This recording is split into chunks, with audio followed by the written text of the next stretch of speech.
So Carolina Panthers fired their GM, Scott Fitterer, and also fired their head coach mid-season after a 1-10 start. They have requested to interview just about everybody, and it is probably not the most attractive position because besides Bryce Young, they're pretty barren for talent on offense. The O-line took a step back. They don't have a first-round pick. They don't have their second-round pick next year.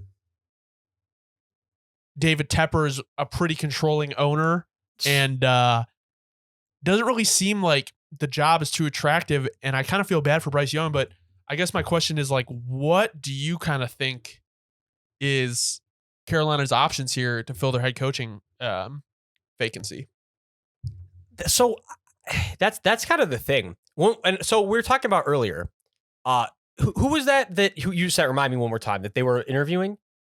Where I said I couldn't even believe it.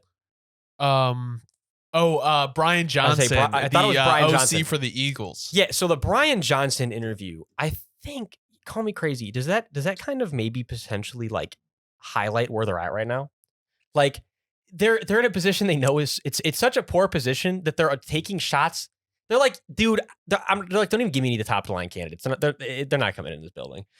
But I don't think that's the mindset, honestly. I think if anything, I'm just being facetious and kidding. And I think the reality is that David Tepper might, and we already, he not might. David Tepper, I think, is just an idiot. It's like, so you're in a position now, if you're a Panthers fan, where you have to realize, the owner of the team has no clue what he's doing. You guys, you know that feeling.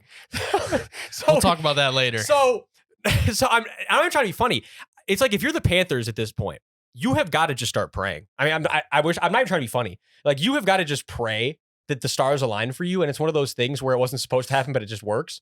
Because to the point we're trying to get at here, I don't think you're going to get a lot of big names to come in seriously. No. Like, they'll come in and consider because you're going to throw a bag at them. But when they see their other options, it's like, you're not going to be the number one option.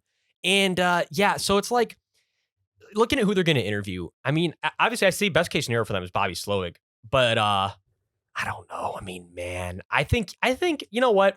I'll say this. Getting Raheem Morris maybe in a little interesting. Do you want a defensive guy? Do you want to pair a defensive guy with a young Bryce Young? Because their defense isn't great, but they have some pieces. If Brian Burns, Derek Brown, JC Horn. See, that's my thing though. It's like if you give him, it's like you definitely at least know your defense is going to keep improving, which already it has been. And it's like, I don't know. If Raheem's type of guy that would be willing to just give like full control to the OC, where it's like he's like, you know what, I trust you. You know, I don't need to be that involved in what's going on over here. You know, just we're going to communicate, obviously, like every coach does in OC. But you know, give it like major control to the OC. Yeah, I don't think it couldn't now work. We're looking at the names. It's like, you know what, that definitely could work. Someone I could see working just because I feel like he's not going to be super sought after, but would want a head coaching position is maybe Dave Canales, the Bucs OC. I feel like that can make sense. I feel like they may look at like a college guy. That might really be what it comes down to. I really think that's what it's going to be. I mean, I don't see Ben Johnson going there. I don't see Bobby Slovic. I don't see Todd Monken. Unless it's pure money motivation. That's the thing. Some of these guys they throw a blank check at them. Some of these guys really might just be pure money, and that's fine. I ain't judging either way. If you're the type of guy that cares about the extra 5 M's over knowing that you're going to love the job, then I don't doubt that some of these guys could. I just believe that a majority of these guys are the type of guys that would prefer to be in a good situation on top of making good money. And the Panthers are probably the worst situation in the NFL. Honestly, I don't think it's close. Yeah, and that's what's weird is like normally you would have a few outliers where it's like, yeah, they're pretty close. No, like the Cardinals have showed us, no, it's not close. Imagine like when the Jaguars had the number 1 pick 2 years in a row, and it's like they could have had the number 1 pick. They went from basically the number 9 pick last year to the number 1 pick this year. Like they got that much worse.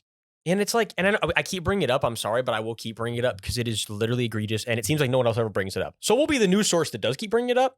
The 2 first-round picks in Brian Burns, it just keeps getting worse. Yeah, like they could have had 2 over the next. What was it, like 2 years, or was it?